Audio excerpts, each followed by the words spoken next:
Mari kita berdoa. Aku mohon kekuatan Elohim ada di tempat ini, kuasa Elohim ada di tempat ini.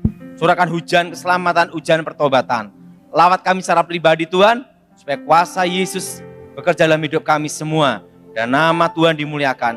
Berkati kami semua Tuhan, demi nama Yesus. Amin. Shalom saudara.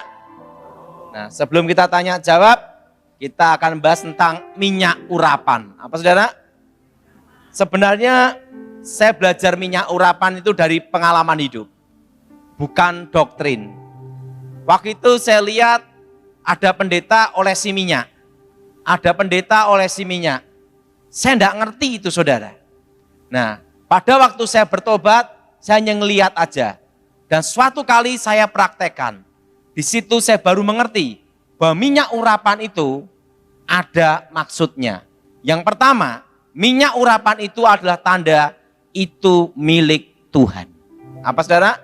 Milik Tuhan. Nah, mari kita buka Alkitab kita terlebih dulu. Dalam kitab Yakobus pasal yang kelima. Kitab Yakobus pasal yang kelima.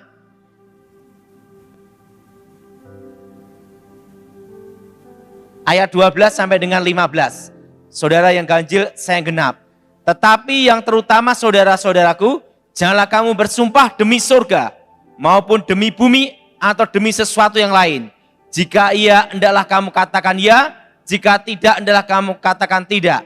Supaya kamu jangan kena hukuman. Kalau ada seorang di antara kamu yang menderita, baiklah ia berdoa. Kalau ada seorang yang bergembira, baiklah ia menyanyi. Kalau ada seorang di antara kamu yang sakit, baiklah ia memanggil para penatua jemaat, supaya mereka mendoakan dia, serta mengoleskan dengan minyak dalam nama Tuhan. Dan doa yang lahir dari iman akan menyelamatkan orang sakit itu, dan Tuhan akan membangunkan dia. Dan jika ia telah berbuat dosa, maka dosanya itu akan diampuni. Nah, pengalaman tentang minyak urapan itu diawali tahun 93. Suatu kali saya mendoakan seorang ibu, ibunya ini bukan orang Kristen. Dan ibunya ini terlibat namanya jimat-jimat kuasa kegelapan. Suatu kali jimatnya itu dibakar, dimusnahkan. Pada waktu dibakar, dimusnahkan, waktu itu kan saya kurang pengalaman saudara. Jadi saya doain dalam nama Yesus, setelah itu saya bakar jimatnya. Pada waktu saya bakar jimatnya, hari ini dibakar, besoknya terjadi satu kasus. Yaitu apa? Setan yang ada di jimat itu bawa ibu ini, rohnya keluar. Yaitu mati suri. Dan waktu itu saya dituntut sama anaknya. Anaknya bukan orang Kristen juga. Saya bingung ini. Ini kalau mati suri terus, nasib saya gimana? Nah, waktu itu saya bingung, saya berdoa. Nah, waktu saya berdoa, saya doa. Saya ngomong, Tuhan, kali ini perlu Engkau menolong saya. Saya doa di dalam nama Yesus, segala setan, segala jin, segala roh jahat keluar. Setelah itu saya mikir, ini setannya sudah keluar, tapi rohnya keluar, gimana nih? Tiba-tiba Tuhan kasih hikmat saya. Katakan dalam nama Yesus, roh ibu ini kembali ke tubuh ini. Dan ibu ini napasnya udah berhenti. Saya doa di dalam nama Yesus, segala kuasa setan, kuasa jimat, kuasa gelap yang mengikat roh ibu ini, kami hancurkan dalam nama Yesus. Dan roh ibu ini hidup dalam nama Yesus. Hidup, hidup, kembali dalam nama Yesus. Waktu saya doa, tetap diam aja. Wah, saya mikir gimana nasib saya ini. Saya doa bahasa roh. Saya doa dalam nama Yesus. Tiba-tiba ibu ini batuk-batuk. Kembali hidup. Nah, dan waktu itu saudara, saya bingung. Apa yang harus saya lakukan? Saya di situ ada minyak. Waktu itu saya masih ingat tuh minyak goreng. Minyak goreng yang belum pernah dipakai. Saya lihat pendeta ngolesi minyak. Coba kali ini saya mau nyoba. Karena saya kan waktu itu bingung gimana caranya. Nah, saya doa, ingat saudara, Tuhan melihat hati dan percaya. Waktu itu saya doa, Tuhan Yesus, berkati minyak ini menjadi minyak yang kudus, menjadi benteng yang kudus untuk mematahkan kegelapan, untuk menghancurkan kegelapan. Sucikan minyak ini dengan darah Yesus, berkati minyak ini menteri Roh Kudus, benteng yang kudus, benteng Allah Maha Tinggi. Waktu saya doa, saya olesi minyak di dahi ibu ini. Waktu saya olesi minyak gitu, di situ saya ngelihat dalam suatu penglihatan, ada cahaya yang membuat tanda di ibu ini. Plak. Di situ saya baru ngerti. Begitu ada tanda di situ, dan tiba-tiba saya lihat roh-roh jahat, yaitu jimat-jimat, yang dari jimat-jimat yang saya bakar itu, saudara, mau masuk ibu itu tidak bisa. Karena ada satu tanda di sini, itu tanda milik Tuhan. Disitulah saya punya pengalaman hidup.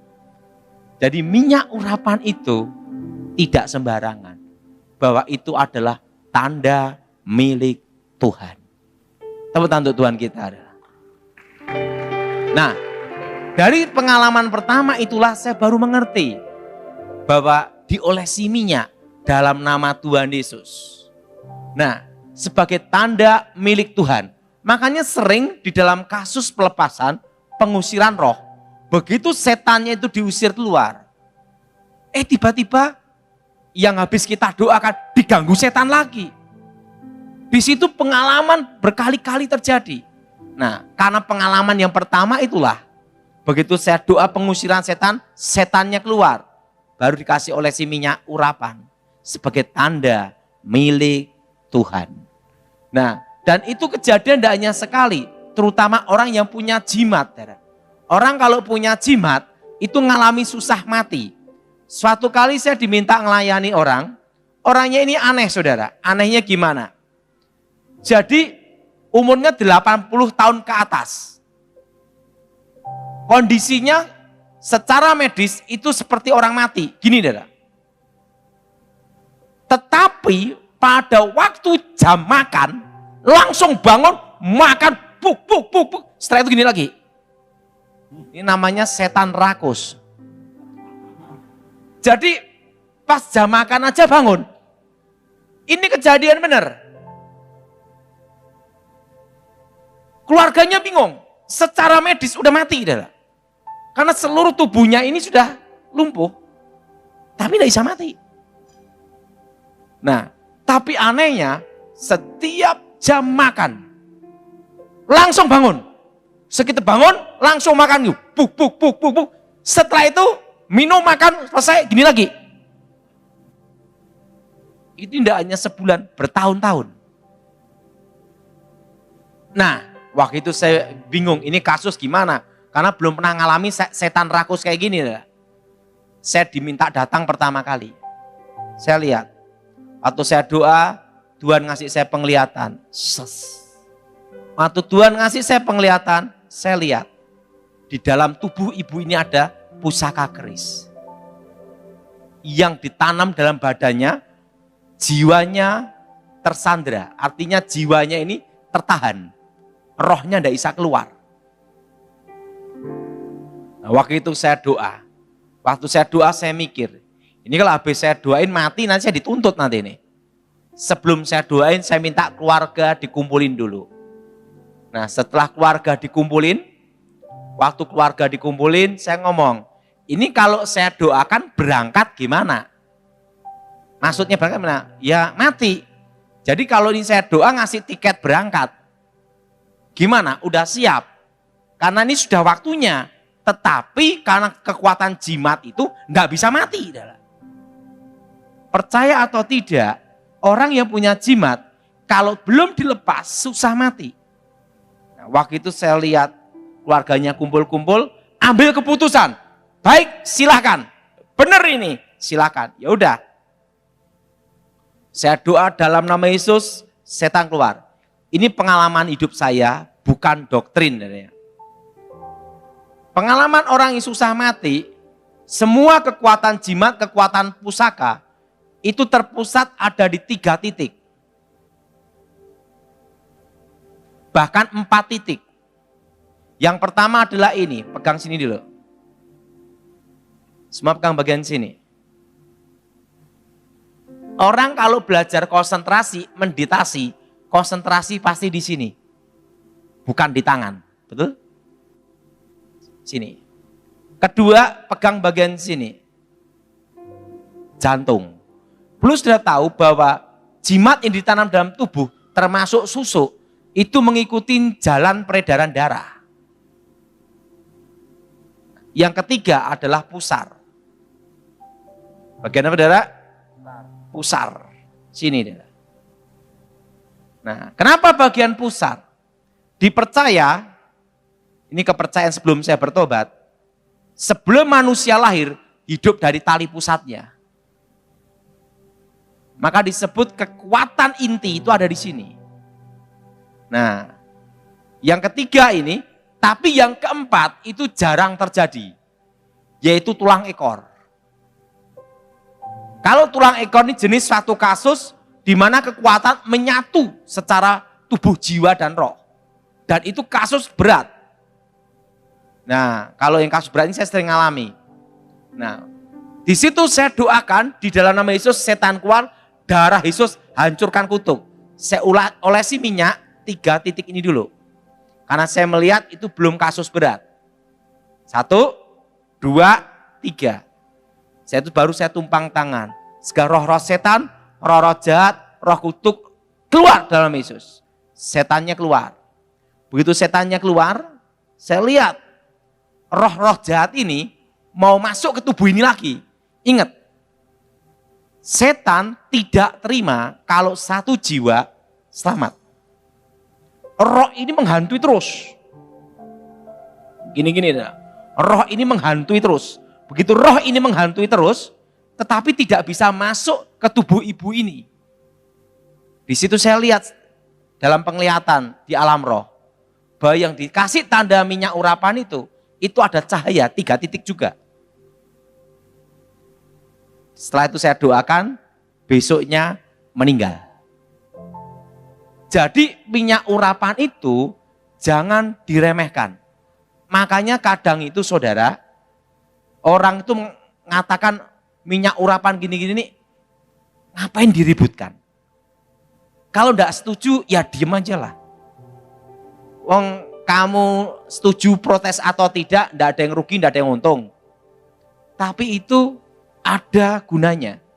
Bahwa itu adalah tanda milik Tuhan. Amin? Amin? Nah, pertama ini. Yang kedua, bahwa minyak urapan itu adalah tanda wilayah Tuhan. Ingat saudara, tanda kekuasaan wilayah Tuhan. Apa saudara? Tanda wilayah Tuhan. Tanda wilayah kekuasaan Tuhan. Suatu kali, saya masih ingat, kalau suatu KKR, kalau itu banyak sekali kekuatan jahat yang akan menyerang. Itu kejadiannya ada di Surabaya. Waktu itu saya berkata sama tim pelayanan yang ngundang saya. Tolong sebelum saya KKR khotbah, setiap 4 penjuru tolong dikasih minyak urapan. Untuk doa minyak urapan. Loh, untuk apa Pak Daud? Nah, karena ada orang yang kadang setuju, kadang tidak. Saya ngomong, penting kasih aja minyak urapan. Minyak urapan yang saya doakan dalam nama Yesus, tolong setiap pintu dan 4 penjuru. Nah, lakukan aja. Ya udah, lakukan. Nah, waktu itu dan terutama tempat artakol. 1, 2, 3, 4. Gitu dah. Itu begini, keliling. Saya kasih minyak urapan. Untuk apa Pak Daud? Udahlah kamu lakukan aja lah. Karena kadang orang ada yang tidak setuju. Dah. Saya pokoknya urusan kamu lah tidak setuju. Pokoknya saya lakukan aja. Udah, benar saudara. Waktu itu sebenarnya pembicaranya itu ada 3 pengkhotbah. Dan saya itu pengkhotbah yang paling muda, paling junior. Di situ juga ada pembicara yang ahli okultisme zaman itu. Pendeta yang ahli di bidang pelepasan okultisme. Waktu itu temanya mantan dukun santet. Nah, di lantai bawah digunakan nuansa supranatural. Dukun-dukun praktek. Di lantai atas kami gunakan KKR pelepasan. Dukun-dukun sama pasiennya nyasar semua masuk lantai KKR.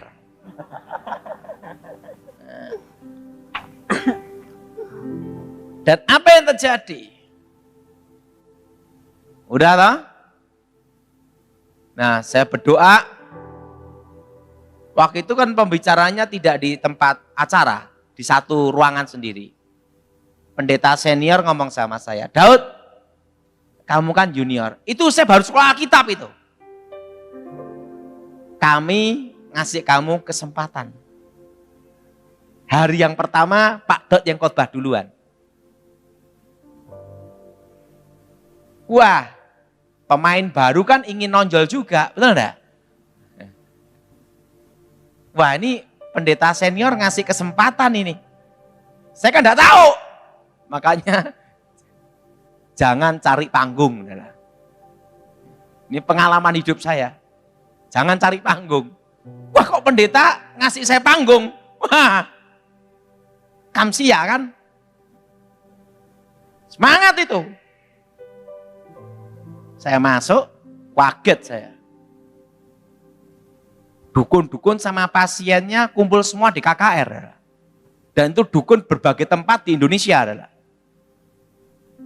Baru saya mikir, wah ini berarti saya dikorbankan nih. Iya kan? Waduh. Lah makanya saya pengalaman jangan cari panggung. Waduh, piye iki?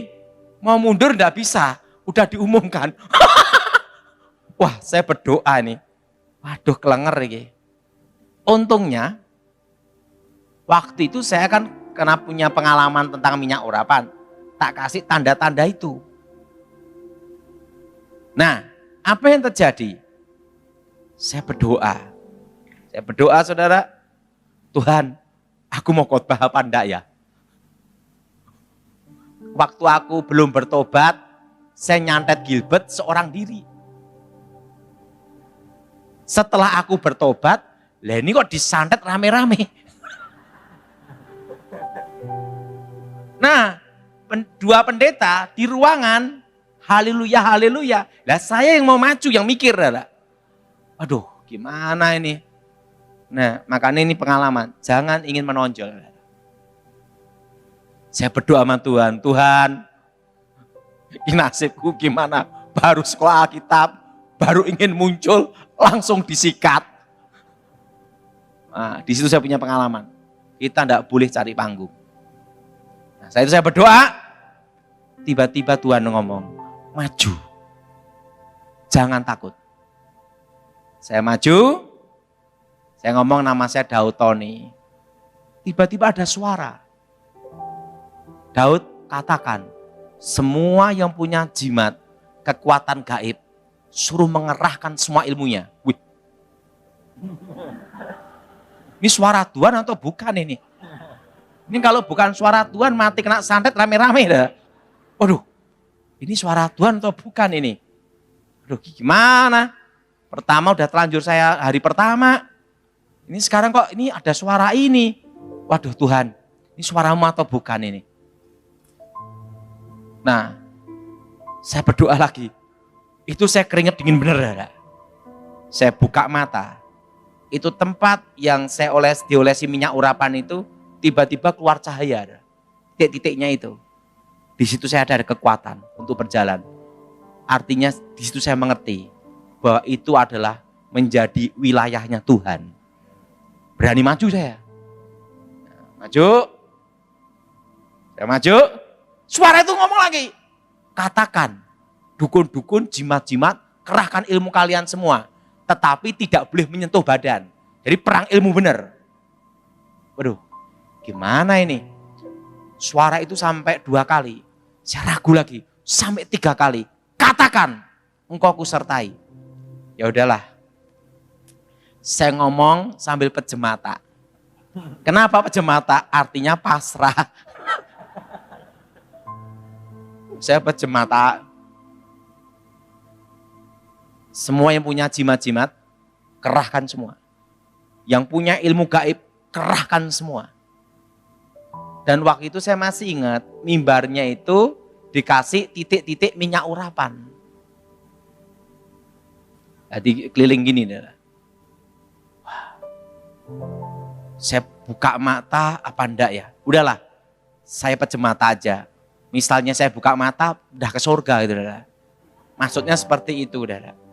Saya berdoa ngomong, yang punya jimat kerahkan semua, kekuatan kuahkan semua. Dalam nama Yesus. Nah, saya rasa ada kayak desingan angin. Beng, beng, kencang sekali. Beng, beng, beng, beng, beng, beng, beng, beng. Gitu. Saya buka mata. Masih hidup saya. Saya masih ingat. Itu paku-paku, jarum-jarum berterbangan.